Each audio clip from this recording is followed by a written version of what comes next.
Hey guys, welcome back to my channel and welcome to the very last day of back to homeschool week here. I hope you guys have enjoyed spending every day this week with me. I have enjoyed spending every day with you all. I love reading through the comments this week.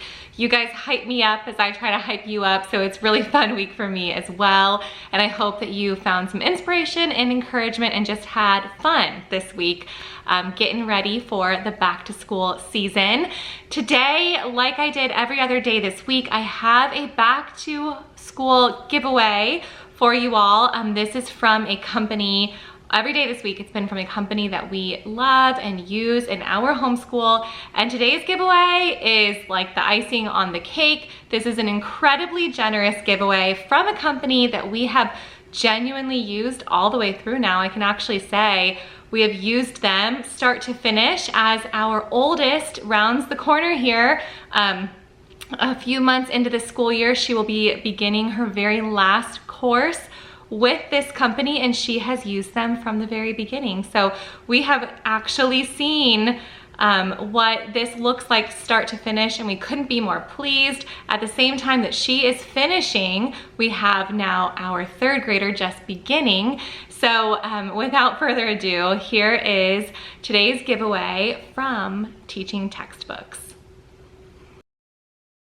Today's video is in partnership with Teaching Textbooks, and oh my goodness, I do not even know where to begin with why we love Teaching Textbooks so much. If you are not familiar with Teaching Textbooks, it is the award-winning homeschool math course that experts describe as beyond open and go. So it's incredibly helpful. I have lots of kids and it has saved me, I cannot even tell you how many, probably thousands of hours instructing and grading and teaching each of my kids individually. It's super helpful because it's completely eliminated my need for math lesson plans.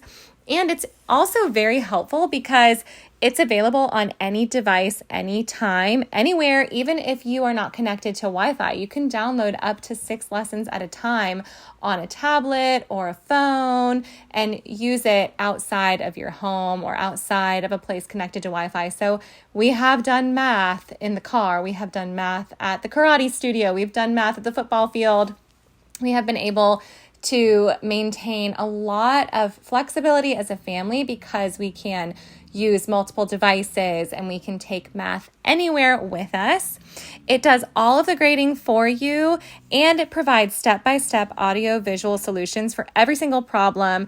And if that's not enough, there's also a free tutor helpline for anybody who needs extra help. So there are so many layers of help and engagement. It's super fun and bright and colorful and engaging, and there are stickers and buddies and backgrounds. Or if you have a kid who doesn't want all of that, you can also turn all of that off. Or if you have a kid who wants all of that, but it's very distracting as a parent, you can turn that off. You can help them help themselves, so to speak. Each problem and the hint is read aloud to the student. So as a parent, you don't even need to stand there and help read for the younger learners. And they have access to the solution after they answer a problem. So if they got it wrong, they can see what they did wrong. And like I mentioned, if they're still stumped, then there's also that tutoring service that can help as well. There's also an ebook that you can access, and you're also able to pop back through old lessons and see kind of where things might have gone wrong if they're not understanding a concept. But like I said, it's so engaging. My kids have always enjoyed it, and that is the honest truth. From the time that my oldest was starting with level 3, it has been a breath of fresh air for us, and it's gotten down to the point where each of my kids, they are just chomping at the bit to start. They can't wait to be old enough to start, and now our youngest was able to start with the trial this summer to see if she was ready, and she is having the time of her life choosing her backgrounds and her buddies, and she just loves the independence of being able to do something on her own now, which is super fun. Really convenient for the parent is that even if you are not able to keep up with their grade book on a daily basis, you still get an email every day to let you know what your child's progress was. So I get an email every day. I get to see all of my kids' lesson see what lesson they completed, see what their score was. We have a rule in our house about what I need their score to be, or they need to repeat a lesson. And from the parent side of things, I can go back and control whether we're going to erase an answer and start fresh, or whether we're just going to redo the entire lesson, which is really great and helpful. So it can be as hands-on or as hands-off as you need to be as a parent. There's also a really cool scratch pad, which is super handy so that they can work out all the steps of a problem right on the screen or on the tablet in case they don't have any paper handy. And any work that they do there is automatically saved, so I can go and review that if I need to as well. On top of all of that, the lessons are shorter so that they can easily finish an assignment in a day. They can finish an entire course in a year. But if you need more time or you need to pause it for a little bit of time, that's available as well, because each teaching textbooks course has 3 months worth of pause time. So if we are traveling for a couple weeks, I'm certainly going to pause. If they've got a lot coming up and they need to catch up on another subject, I can pause their math starting at 1 week at a time, up to 3 months total pause time. And each course, you have access to each course for 12 months once you sign up and enroll for that course. If you are interested in trying teaching textbooks, their free trial allows you to experience the first 15 lessons of any grade level for free. You can sign up as many students as you want to at once, and there's no expiration date on the free trial, which is super handy. And they don't collect any payment information beforehand, so you don't have to worry about being charged. I'm going to put the information for the free trial in the description box down below. If you try a level and you decide that you do want to go ahead and enroll your student in the full course, any work that they've done can be transferred over, which is amazing. So they don't lose those first 15 lessons, which is 3 weeks or so of schoolwork on a normal school schedule. And so you've already downloaded the free trial. That turns right into the app that they use, and they are able to maintain access to their first 15 lessons without losing all of that work. So that's super helpful, so convenient. It just really couldn't be any more convenient. I'm telling you guys, teaching textbooks has saved me as a homeschool mom many a times, and I'm super thankful for it. They start at level 3 and go all the way up to pre-calculus. So our oldest is just about done with all of it, and we are so thankful for her relationship with math that I can definitely say was all because of teaching textbooks. Are you ready for what they are offering today for our giveaway, our Back to Homeschool giveaway? Teaching Textbooks has generously offered 5 one-year course enrollments. So 5 winners will each get to choose one course for one of their students. They'll have access to that course for a full 12 months. This is an incredible giveaway. I'm so thankful that they were willing to hop on board here with me for Back to Homeschool week, but they just blew me out of the water with that 5 enrollments. I am so thankful, so excited. This is a really fun way to end our Back to Homeschool week here. So if you are interested in winning one of these 5 courses, go ahead and look for the info in the description box down below to enter.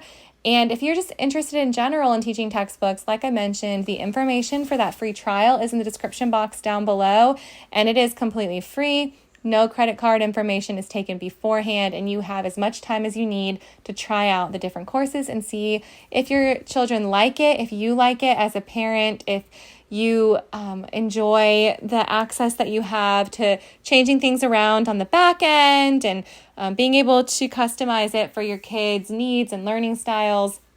You get to have full access to all of that for the first 15 lessons of any of the courses that you choose to use for a trial. So if you're interested in any of that, the information is down in the description box for that as well. Thank you so much, Teaching Textbooks. This is such a generous giveaway. Thank you so much, Teaching Textbooks, for partnering with me on today's video and offering such an incredibly generous giveaway to my subscribers. We are so thankful for Teaching Textbooks and just the life it's given me as a homeschooling mom with my kids. I have enjoyed using Teaching Textbooks and watching them grow in their math skill and interest over the last, almost 10 years, I guess, at this point, and I'm eager to get started with my third grader and get to see her enjoy it as well for the foreseeable future. We have really honestly loved using teaching textbooks, and it has been such a blessing to me as a mom to, honestly, with 5 kids, I don't know another way that I would have been able to teach them each math individually and given them the attention and the engagement that they've had with teaching textbooks. So we're super thankful for teaching textbooks.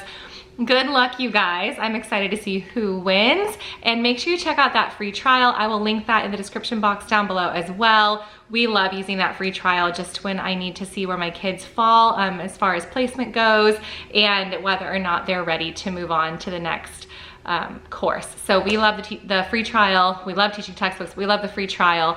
And I used it this summer to see if Annie was ready or not to begin teaching textbooks. And she is definitely ready. She's excited. So make sure you check out that free trial. The info for that is in the description box down below, as I mentioned, and the giveaway info is there as well. Okay, we are ending this back to homeschool week with a Q&A from you guys. I'm calling this like the everything's changed Q&A because we have just such an interesting school year this year with having one in every type of grade. We've got one starting preschool, one in elementary school, one starting middle school, one starting high school, and one almost full-time dual enrolled, well, full-time dual enrolled, but still doing a couple of things here at the house with us. So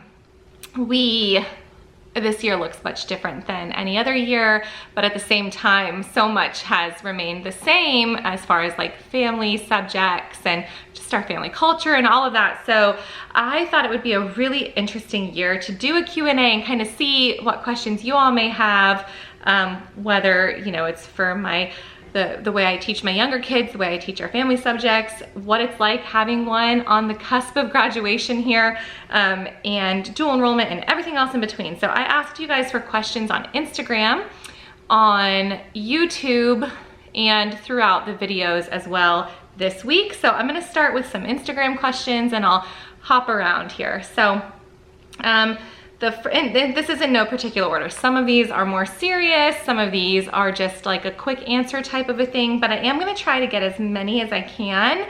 And I made a personal time limit of 30 minutes, so we'll see how we do here on this video. So the first question, I love this one. This is like one of the very first questions that came through. Let's see. Memory of your favorite homeschool day of just you and your kids together. I love this because I have a favorite memory with each of my kids, like individually, just their successes. And then I have a ton of memories that were just like favorite days of all of them together. So just me and my kids together, I think it in general is just the laughter around our school table. You know, now that my kids are teenagers, my older ones, there's like a really fun banter. You know, we go back and forth a little bit and it's just silly and it's fun. And this is the relationship that I wanted with them when they were little, you know, when I was trying to teach them like the boundaries of homeschool and don't get distracted and no, we're not bringing toys to the table and all those building years helped us get to this point now where everyone comes to the table and they know the routine, but there's just still joy. There's just still so much joy. We sit there and we're learning Spanish and I'm jumbling up my words, or we're reading about a famous poet and it's serious business, but there's just so much fun and we're having a good time together and they're giggling and half the time they're laughing at me, and their narrations have just grown into such beautiful stories, and their words are just so eloquent. But then at the same time, they may all be pranking me one day and act like they've never heard a lesson in their entire life, and that's just as much fun and just as enjoyable as well. So I love just our table time, and I sit at the table. And you know, we've lived in the same house for the majority of my time homeschooling the kids, and so we sit in the same area. It might be a different physical table, right? As our family's grown, the table's grown. But I just have so many memories in that room of just sitting there and watching their little faces grow and mature. But it's always felt just like so much joy. So that is one of my favorite memories, and I just remember envisioning that day, you know, this day with them being older and just feeling that relief of like, we did it, when they were all very young, and just wondering what it would be like and just hoping it would look a certain way. And now we're here and it does. And all of those years of sowing have now turned into years of reaping, a beautiful harvest. And I just love that verse in Galatians 6:9. I love to say this to the moms who have all kids like under 8 years old. Don't grow weary, you know, do not give up, do not grow weary. Like, this all pays off, and it does turn into such a beautiful blessing. But on the front end of a homeschool, it definitely is a lot more work and preparation. And then here in the second half of it, when the kids are mostly older, there's just so much of an ease. And that shift happens quickly. I didn't see it coming. I definitely had years where it was just so much pencil to paper and mental effort. And now we're on this side of things, and I can't remember the last time that homeschool planning felt grueling, because it's just a part of our family culture and it's just enjoyable. So I hope that answers that question. Okay, so now we're gonna talk about, okay, during morning basket, what do your students do, like with their hands? Like, what do they do to stay focused? So, you know, when my kids are younger, the younger ones, there's definitely some manipulatives involved, quieter manipulatives. There's some fidgety things, there's Play-Doh. My older kids, for the most part, like to doodle and color. I can see what they're doing, and I can see if it's like slipping away, if I'm losing them to the very intricate doodling. I love those Dover coloring books. No matter how old they get, they all enjoy taking a colored pencil and just lightly coloring while we're reading, or but for the most part, they're paying attention, honestly, at this point. But for my younger ones, definitely Play-Doh, definitely crayons, definitely, you know, just lots of little things for them. One thing that all of my kids enjoy are stamps. I have some really pretty nature stamps, and that's a quiet activity as well. If you just put a couple ink pads out and let them stamp on paper, or if they're note takers, then they can just use the stamps to like illustrate the margin or anything like that. Okay, next question. Do you still do morning basket? Well, at this point, I'm sure that my video from a couple days ago answered that question, so I guess I don't need to answer that one. As kids move into middle school, how do you start preparing for high school? So that's a good question. We do pick up the pace when our kids start getting to middle school age. I start assigning them. That's where we begin some written narration and formal composition training. That's where I have them reading extra books. I have them keeping record of things like volunteer hours, where they maybe didn't have to keep track of that before, and just starting to prepare them for what high school and college may look like elsewhere. Just trying to make sure that I'm not doing them an injustice by homeschooling. You know, as much as possible, I want to make sure that homeschooling is a blessing to them and gives them a leg up in life, versus just, you know, sheltering them from having to do anything hard or difficult or unnecessary. And so we keep record of things like that. And in our state, you can actually count high school credit for 5 years. So I do actually begin counting what I can for high school in 8th grade, and that just gives us a little more breathing room.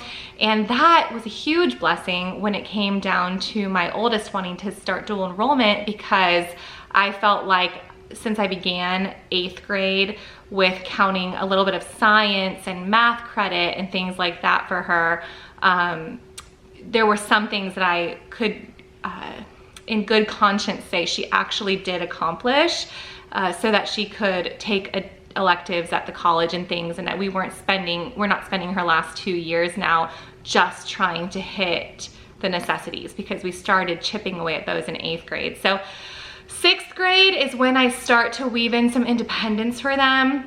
7th grade, 6th and 7th grade, I'm still very much doing most things with them, but I'm starting to, you know, let them make some decisions on their own, kind of work on their own pace a little bit. I love giving them a little bit of authority over their own schedules. I'll tell them what I want done that week, but they can do it if they'd rather do 2 math lessons in one day, if they'd rather do all their reading on one book one day and all they're reading on another book another day, I have a checklist for them, and that's up to them for the most part if they're managing it well.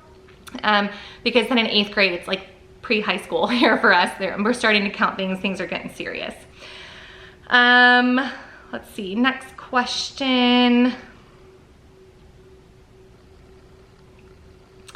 Will your oldest be attending college full-time or only for the dual enrollment courses? So of course, every kid is their own person, right? So you never can say there's a perfect formula for each kid, or that they are following a standard plan. But what our oldest wants to do feels very much like a unique path, but it's very much perfect for her.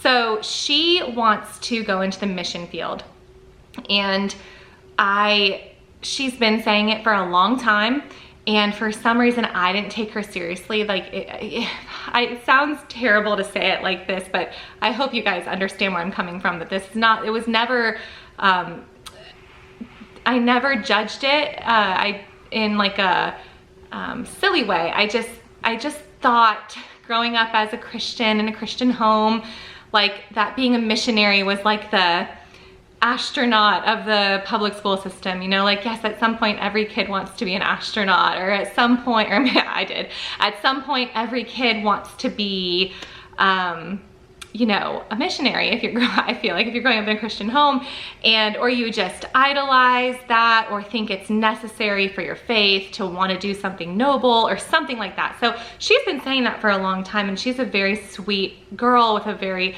tender heart. And so I assumed, just being such an agreeable personality, that this was what she thought she had to do, being a Christian girl, if that makes any sense. But around the beginning of 10th grade, she started talking about wanting to quit competitive dance to focus more on missions work, to be able to have more time to travel, to be able to have more flexibility, take more courses.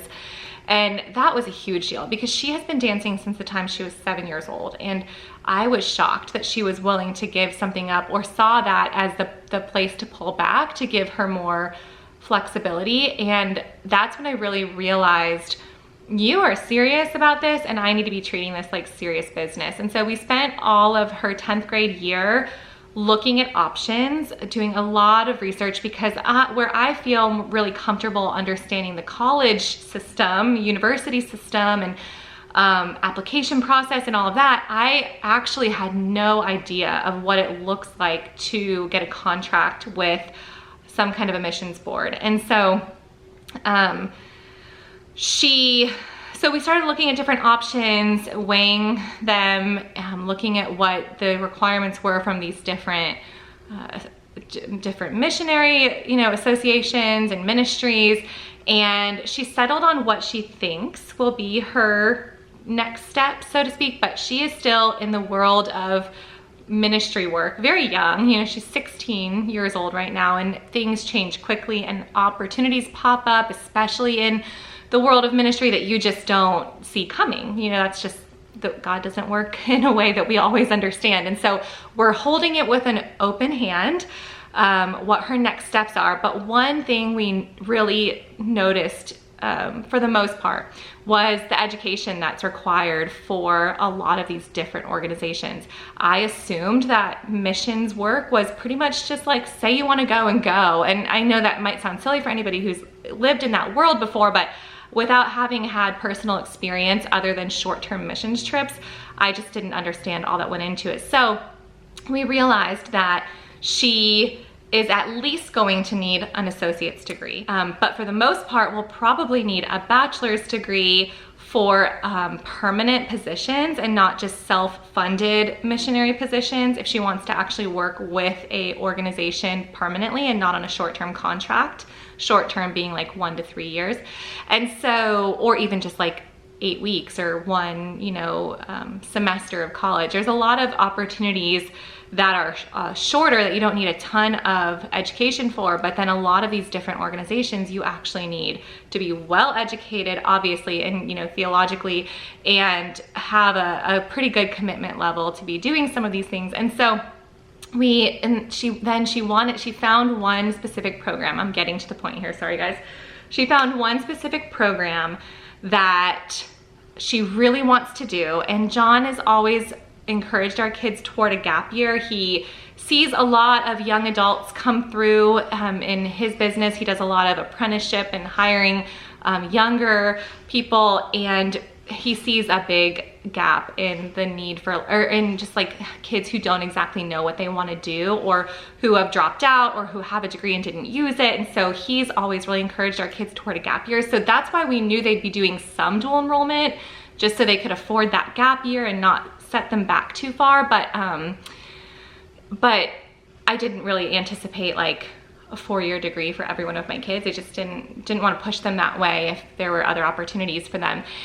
And so she found this opportunity, which is like a 1-year internship, and she really wants to do it. And so as of right now, my assumption is that that's pretty much the direction she's going. And so we wanted her to get her associates, if she wanted to, which is what she wants to do, before she heads off to that program. So a lot of the different schools she's looked at, in some way, shape, or form, the this year-long program that she wants to go to would count as some form of credit, so long as it's, you know, approved. And so we just decided to go for this, to get her 2-year degree. There are a lot of options in our state as far as dual enrollment. It's more than just a community college that you can choose around here, and that is pretty well funded. So she doesn't even have to pay the very much money. You know, if she wants to purchase her books, essentially, is the main thing. Otherwise, this dual enrollment at this Christian university is free for her. So she's just been working toward that. She's chipping away at that. It was a pretty quick decision toward the end of last year, but it did start at the beginning of like 10th grade that she started really wanting to move in that direction. We told her before she quits some of the things that she's really invested in, that she needs to go on a short-term missions trip. She had not been on an international missions trip, only like, you know, domestic missions trips, and just immerse herself in that world and really make sure that she understands the general feel of that.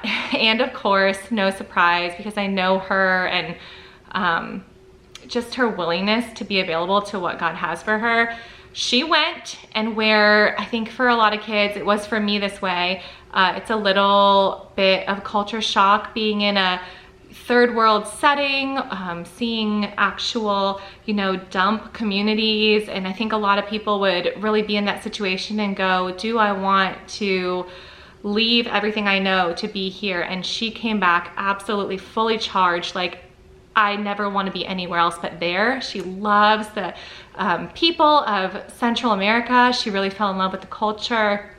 I'm not sure if that's where she'll end up or not, but yeah, she came back from a situation where I think a lot of us would go, oh, short term, and she came back going, I didn't even want to come home. So yeah, that's the goal right now, and the reason that she is dual enrolling. Now, Jessie, our 9th grader right now, will start taking some classes, some light dual enrollment according to my planning, 2nd semester of 10th grade, or a little bit in his junior year, unless he also has a big shift and change of direction and has a plan. And, you know, at that point we will also help him with his plan and do whatever we need to do to help him. But that's the reason that she went full time. She feels, and she had gone back and forth, you know, on what things she was interested in. And then as soon, it's like this, she caught a vision of what she wanted to do. And at that point, I looked at my kid and I was like, that must be it, because I've never seen you so confident and wanting to just run at something before. And that all kind of unfolded her 10th grade year. And I was like, that has got to be the direction she's going. The only thing that may change that is that she still cheers. She's going into her 3rd year on a varsity cheer team, and she has like flirted with the idea of cheering for her last 2 years to finish her degree. So she will still head toward that same like ministry type of degree no matter where she ends up. But that idea of that gap year spent in missions, I'm not sure if that may be something that she chooses to do after she graduates, if she decides to pursue cheer, but we'll see. We will see. Okay, that was a long one. I hope that's the longest one that I answer. I'll try to be really careful. Lots of morning basket type of questions here. Here's one, because I asked this before I had my put all my videos out. So lots of morning time family subject type questions. So I'll refer back to the video that I posted earlier this week. I'll link it up here if you want to get a peek at all of our family learning plans and morning basket subjects and all that. So what do you plan on still doing together with Bella? So that is going to be like our morning time. And then from about 10 o'clock on until about 1 o'clock, she'll be doing her college stuff.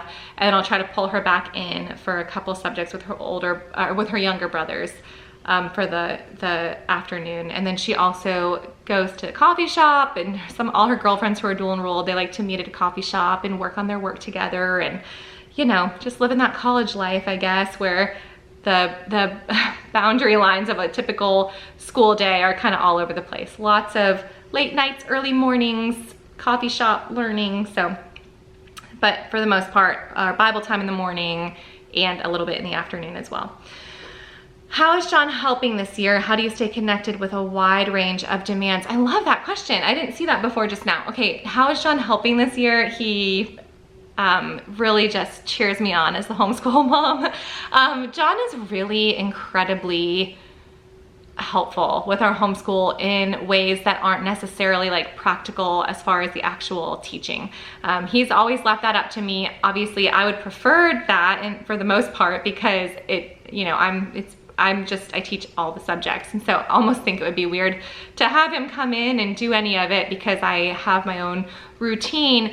But he is, and I hesitate to share this in many settings because it doesn't make sense, or it just sounds, you know, it's hard to like praise your husband online, because to some people that could be hurtful, and then to some people they'd be like, that's the bare minimum, why are you? But John has always been super supportive in the ways that actually help me. So he has, from the time our kids started homeschooling when they were like kindergarten, preschool age, has ensured that we have somebody doing housekeeping once a week for us, just to take that extra like deep cleaning load off of my plate so I could focus more on school.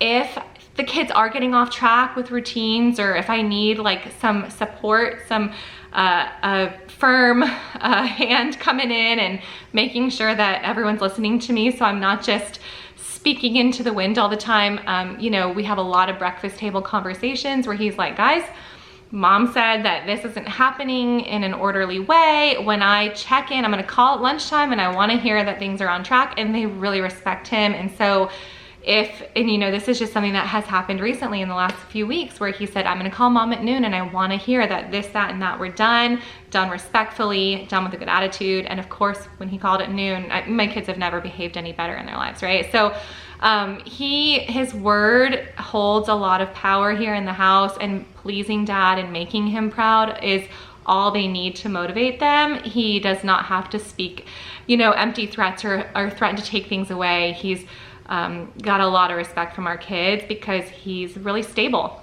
and he doesn't just make empty promises or empty threats. So that is an incredibly helpful thing, especially with having teenagers, because obviously there's this part of me as a mom that's like, oh, I don't want to, like, you know, make them tired of hearing my voice either. And so when I fear that, you know, I don't want to strain our relationship by barking at them all day long, and I need John to just come in with a strong word, he will, and it's always really refreshing. So he's always made sure to that I have a you know, help with housekeeping provided. He's always willing to listen to me and to speak confidently into our homeschool from the outside. And then he ensures that I have time each week, which this is really an incredibly helpful thing for me. And usually it's Saturday mornings, but a lot of times that has to change, where I just recharge. So for me, I love sitting outside by our pool, listening to an audio book, reading a book, drinking an Olipop or my coffee, and just soaking up the sun and listen. We have so many birds in our neighborhood, it sounds so lame, but I'm listening to the birds. So he's always provided me time to just have a little bit of time each week to myself, which is really sweet. And then we also have a weekly date night. And while I try to not just like you know, he tries to not fill my mind with all of the work stuff going on or decisions he has to make. I also try to respect that boundary and not just talk about the kids and homeschool the whole time. But if anything is really heavy on my heart, or if I need help making a decision on curriculum, books we're reading, systems that aren't working right now, I will bring that to him during our date night. And he's always willing to listen and give direction. He's honestly never complained. He's even been willing to go to a homeschool conference in lieu of our anniversary trips before. So he's really the best, you know, homeschool principal. What do you call the dads in your homeschool? Okay. Let's see here. Ooh, we are not going to hit the 30-minute mark. I'm going to go over. What are your anchors, the non-negotiable things that hold you and your family steady? Love that question. I haven't considered, you know, what those would be. Definitely our family subjects in some way, shape, or form, even if it's just a read aloud. Mostly it's Bible time. As crazy as it is, having kids in a million different directions for sports, we will flip our dinner time all over the map to make dinner time happen, family dinner happen. So, you know, a lot of times, and I lay it all out and I look like that, you know, that meme where it's like this guy, probably from a show I've never watched, I don't know, maybe The Office? I don't know. I feel like it looks like somebody who is on The Office, but I'm not 100% sure. He's got like all these pins on the board and he's like standing there, and it's this crazy, that's how I feel like when I get all the kids' sports schedules and things for the year, and I'll text John and be like, okay, Mondays are dinner at 5:15, but on Thursdays our dinner has to be at 7:45, and he's like, as long as we're having dinner together, the kids are allowed to do their things. We did have to make an exception a couple years where Bella and maybe like John or I would eat first, and then one of us would drop her off at something and the rest of us would eat second. But as long as they even have a parent sitting with them and eating, you know, we've made exceptions before, but that was just one night a week. This year we will have one night where we are pushing toward 8 o'clock for dinner, but as we will have family dinner in whichever way possible. And John's pretty set on it. It's every night of the week. Like, that's not negotiable for him. So however that looks. And he's not really comfortable making exceptions for multiple nights a week because they're kids. So, you know, there's not a lot that's like absolutely desperately important that they would have to miss a dinner. Okay, so how are you still making homeschool special in these high school years? One of my favorite things about having older kids is that they're still young kids at heart. They're still little kids. So I talked a lot about our raffle system, and I will link that up here. I talked about that on Tuesday, I believe, for the school supply haul. But just goofiness, you know, we're still coloring, we're still doing board games together, we're still giving out prizes like elementary school style prizes, and they will still work hard for a rubber ducky. So that in itself is still special. I love when my kids are in middle and high school, trying every couple weeks to take just my older ones to a coffee shop for schoolwork and kind of just being all of us, and that's sweet. We have a lot of traditions. You know, Christmas schooling still happens with everyone. You know, we still read alouds that would be geared toward elementary kids, and they still enjoy it. And so just wanting to sit with them and be with them and poke fun at them and be fun with them and give them, you know, fun little compliments and stickers and scented pens or whatever, you know, they still love that. And so I still love that. And I don't think you ever outgrow that. I don't think you ever outgrow being loved on and just having your mom enjoy time with you. You never outgrow that in whatever capacity. Okay. Oh, all right, here we go. Do you ever use screen time when the little ones don't allow you to assist your older kids in their schoolwork? Yeah. What that screen time is, you know, we're not just like blindly handing our 3-year-old an iPad, but do I try to ask them every now and then, like, how about Bluey? Would you like to watch Bluey? Yeah, of course I do. Sometimes that's the only way to make it. It's not our first go-to, but it's definitely something if I am like, there is nothing else that's working. The magnets aren't interesting today. The Play-Doh's not interesting today. They don't want to go set up a baby doll hospital and nobody wants a snack at that point. Yeah, like Mickey Mouse is gonna save the day. Definitely, of course, but not every homeschool day.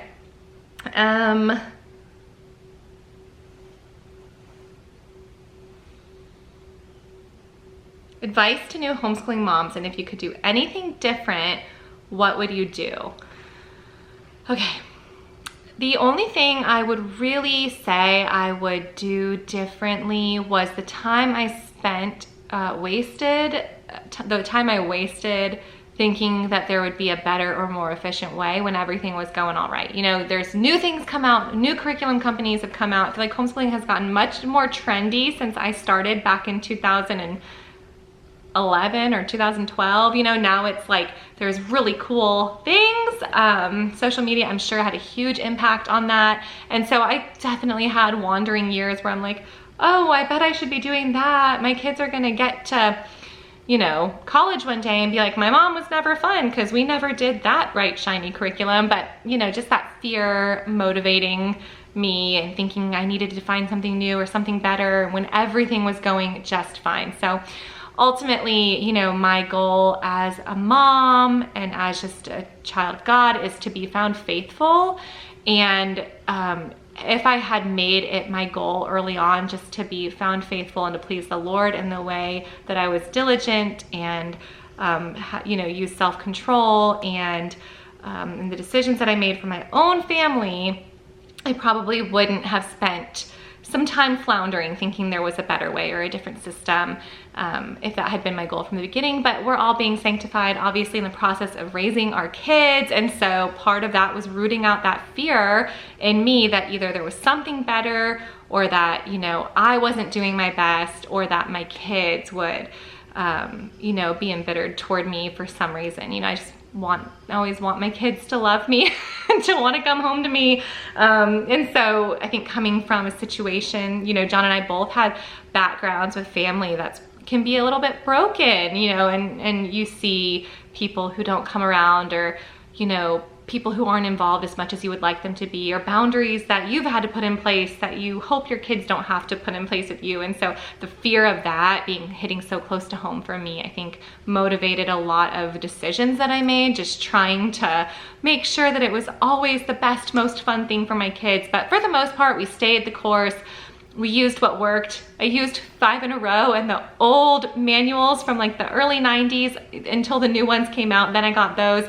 I didn't really deviate much from the things that I knew worked, but there were definitely years of doubt and trying different things and just a little bit of wasted time that maybe threw us off course a bit, but not too much. So that would be my advice. Just kind of understand your end goal with homeschool. And, you know, and I think for a lot of us, that's just gonna be to be found faithful, to please the Lord, to raise kids who love the Lord and want to serve Him, and just make that your focus and find the people whose goals that is as well, goals those are as well, and allow those friendships to shape and edify and form your own vision for your home. Okay, next question. What's one thing that excites you and one thing that makes you feel unsure about the school season? I love that question. One thing that excites me in a way that like is gonna sound backwards, because I'm actually gonna miss all the people that I was doing a lot of stuff with, but one thing that really excites me is that we pulled back on everything except for our Bible study. We will be doing history with friends still, but not in such a, you know, heavily demanding schedule. So we dropped a lot of extras, and that excites me because I feel in a sense like where I felt like we needed to be in those extra things during the day for a while and that they served their purpose. The moment we didn't need them anymore, I let them go. And I feel like I kind of got my little family back the way that it used to be when they were all younger, even though I have older kids. So I'm definitely excited.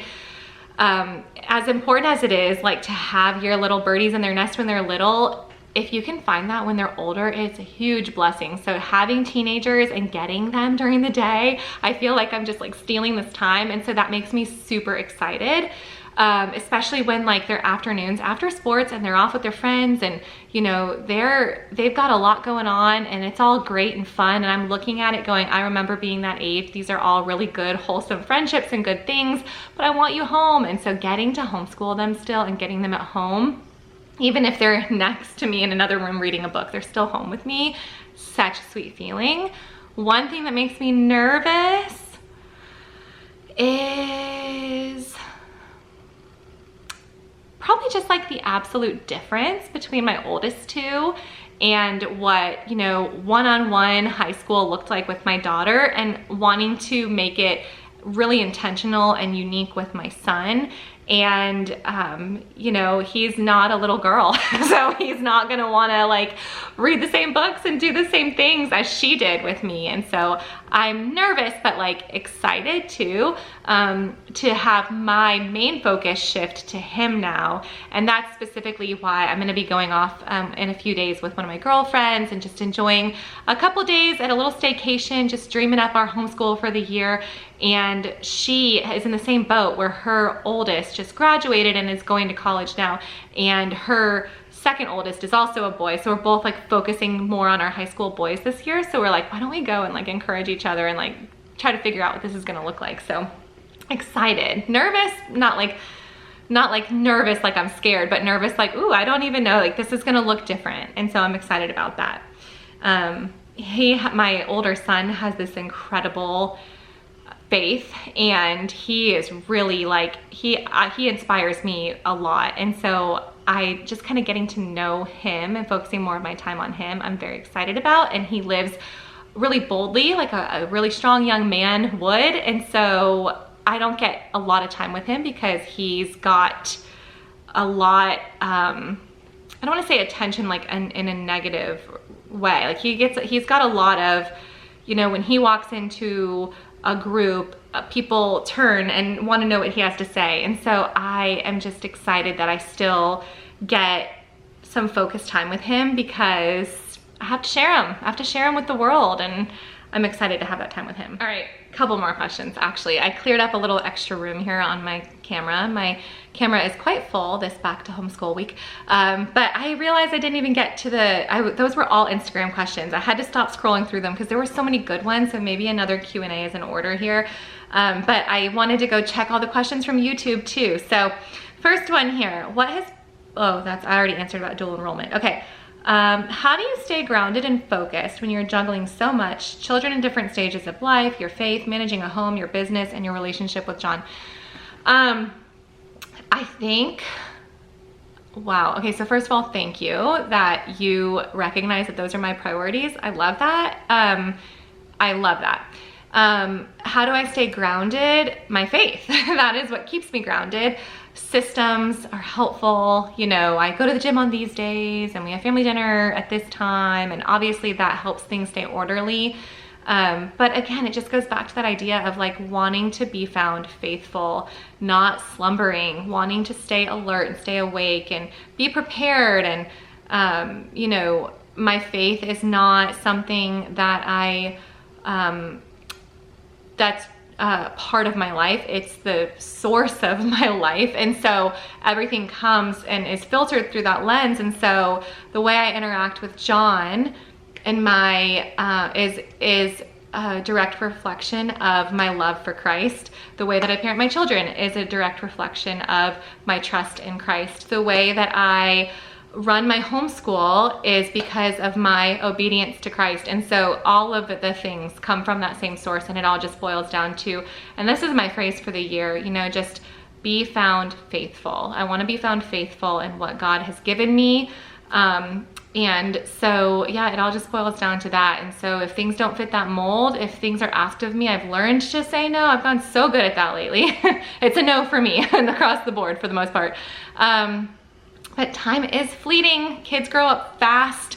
And I look back on our homeschool, and I'm so thankful that that has been my focus. I have very few regrets on the way that I've done things, because I do feel like for the most part I was able to bring things to the Lord and just try to filter things through that lens. And so, you know, I manage my priorities by trying to do everything with excellence to glorify the Lord. And so if my kids are going to be involved in something, it's a package deal. You're gonna get Dad and I too. We're going to do as best as we can to do it, you know, to the glory of God. And we're gonna show up, we're gonna be there, you're gonna behave, you're gonna do everything with excellence. You're going to wear your faith on your sleeve, and we're gonna be right behind you, cheering you on. There is nothing done halfway. In our family, we are all in. We're all in because we want to reflect the love of Christ. And just, yeah, there's no room for anything else, right? Having a large family, homeschooling, prioritizing marriage, relationship, meals even, it's a lot. It's all a lot. And so it has to be done from the right viewpoint, or it's all a sham. So that's how I keep it together, right? It's all part of the same thing for me, which is my faith, and an understanding that this is all temporary, and just it's part of a bigger goal. You know, my kids, myself, my husband, our community, you know, it's all heading in the same direction. That's toward eternity, and I don't want to waste any time. I want everything that we touch and everything that we do to not be wasted time. I don't want to watch junk shows and be caught up in personal interests that are just for the sake of mentally appeasing me. I want to be all in, and I want it to all serve a purpose. So sometimes rest serves a purpose as well, but you know, a specific type of rest. And so anyway, those are my 2 cents on that. Okay, next question is a fun one. What are your favorite places that you've ever visited for field trips? I have a couple things really come to mind, top of my head, if I just do a quick overview. There's so many different, like, nature field trips and science and museums and visiting monuments and all those things, of course, but I have 3 things that pop into my mind as like very moving field trips. One was visiting the kilns, C.S. Lewis's home, with my high school, or my older ones, last year. Obviously we all went as a family, but after studying some of C.S. Lewis's work, Bella from Redefining School, Jesse from our co-op had been reading some C.S. Lewis work as well, and then for John and I, it was like a dream come true. We were able to take a private tour of C.S. Lewis's home and go to the church that he attended, sit in his pew, see where he was buried. That's like one of the top of the list experiences for us.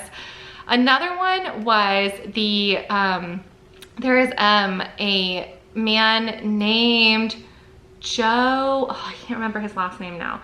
He runs something called the Slave Dwelling Project, and at the Magnolia Plantation in Charleston, I took the kids there summer of 2020, I believe. Okay, I had to change the battery on my camera because I should have known it wasn't just gonna be a 30-minute video.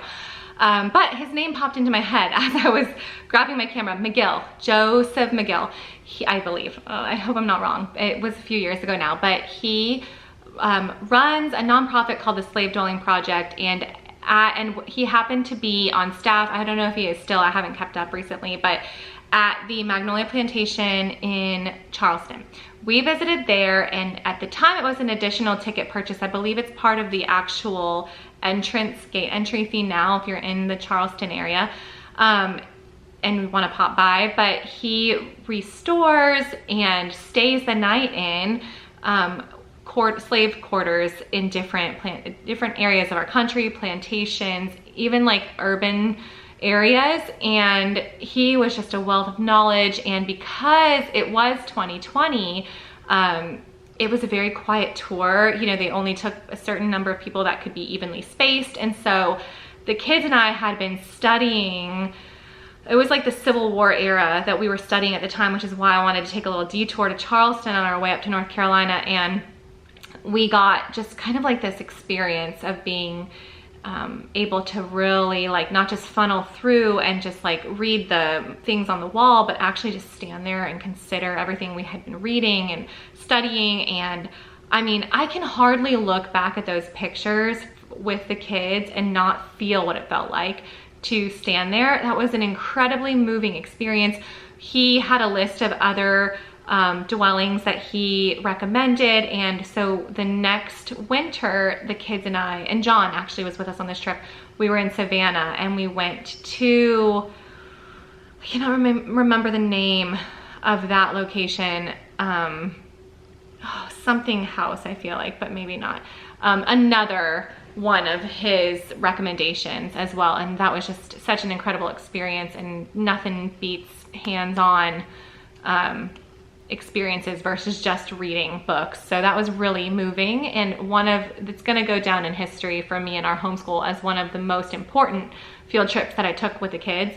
And then a trip to, we did do a whole national parks trip out west a couple years ago, and I loved the Grand Canyon, but what's it called? Petrified Forest was definitely a favorite national park that we visited. So that was a cool field trip. And then Williamsburg. And that's just on the forefront of my mind, because as we head toward the modern history, and we're in like the early modern history this year, we're probably gonna revisit with the kids now that they're older, and now they're younger ones who didn't really experience it are old enough. So Williamsburg was quite interesting, and as a huge history fan, I enjoyed getting to go there. So I could talk all day about field trips. Okay, for real, last one now, because my camera is definitely not got enough room for me to be doing all this right now.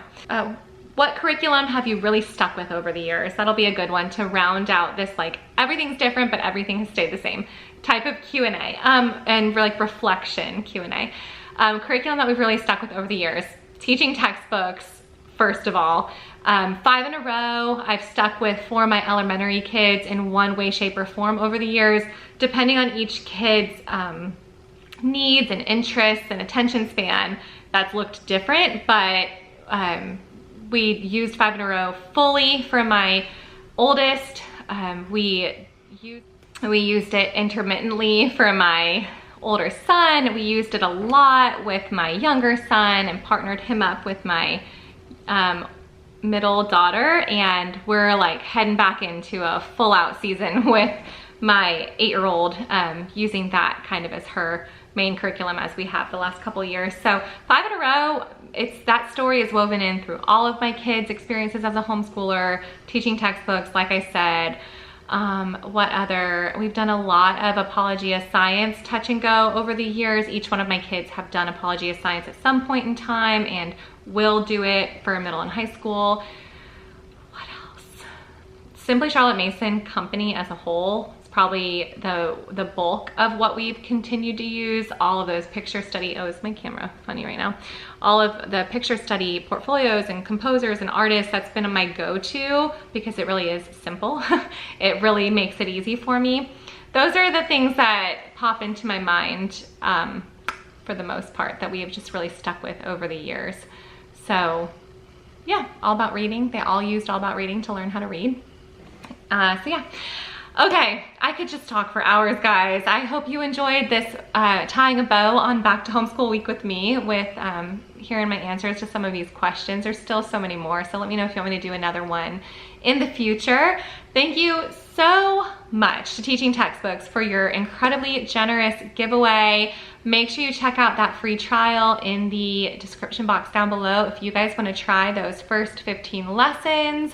And as I mentioned, those transfer in to a full 12-month course, so you don't lose those first 15 lessons. If you want to give it a whirl here at the beginning of your school year, they won't lose their work. So check that out in the description box down below if you are interested. Thank you, Teaching Textbooks. Thank you guys for hanging out with me this week. This has been a wonderful Back to Homeschool Week. I enjoy this every year, and it really helps me get all my ducks in a row, right? Like, I need to get everything in order if I'm gonna be sharing with people all week long. So thank you for the encouragement to get my life in order so I can make these videos. And I really enjoyed interacting with all of you guys all week long, and all the fun comments and all the fun giveaways. So thank you guys for hanging out with me this week. Thank you, Teaching Textbooks, for partnering with me on today's video, and I will see you guys soon. Not tomorrow. I'll see you guys soon. Bye, guys.